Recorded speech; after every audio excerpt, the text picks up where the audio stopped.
Aujourd'hui, je vais vous raconter l'histoire de la maison abandonnée juste en face de chez moi. Bienvenue dans 30 nuits, 30 récits avec Ferry.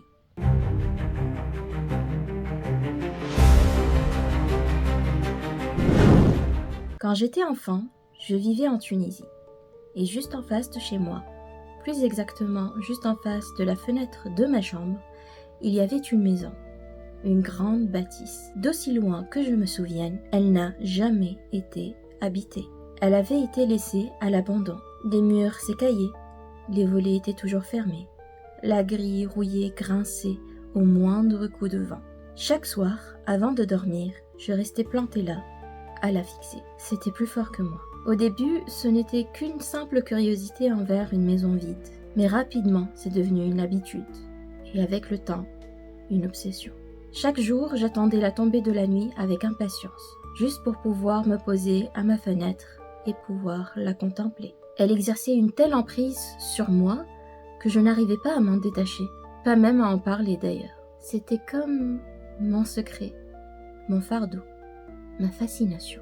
Un jour, pourtant, je ne sais comment, j'ai réussi à trouver le courage de poser la question à ma mère. Pourquoi cette maison était-elle abandonnée ? Elle m'a répondu simplement que c'était une histoire d'héritage. Un père décédé, des enfants incapables de s'entendre. Alors la maison était restée ainsi, figée dans le temps. Je m'étais suffi de cette explication, sur le moment. Mais au fond, je savais que je n'étais pas convaincue. Pourquoi a-t-on laissé cette maison vide pendant autant d'années jusqu'à ce qu'elle devienne dans cet état-là? Pourquoi est-ce que l'État, le gouvernement, si les enfants n'arrivaient pas à s'entendre, n'était-il pas intervenu?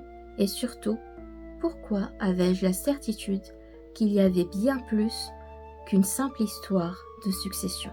Non, cette maison n'était pas qu'un héritage oublié. Elle avait quelque chose d'autre, quelque chose d'invisible, mais de terriblement réel.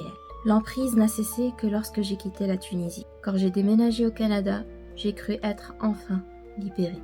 Pendant un temps, je n'y pensais même plus. Mais chaque année, pendant mes vacances en Tunisie, et quand je retourne à ma maison familiale, je me remets systématiquement à ma fenêtre. Et aussitôt, j'ai l'impression de ne l'avoir jamais quittée. Toujours là, immobile.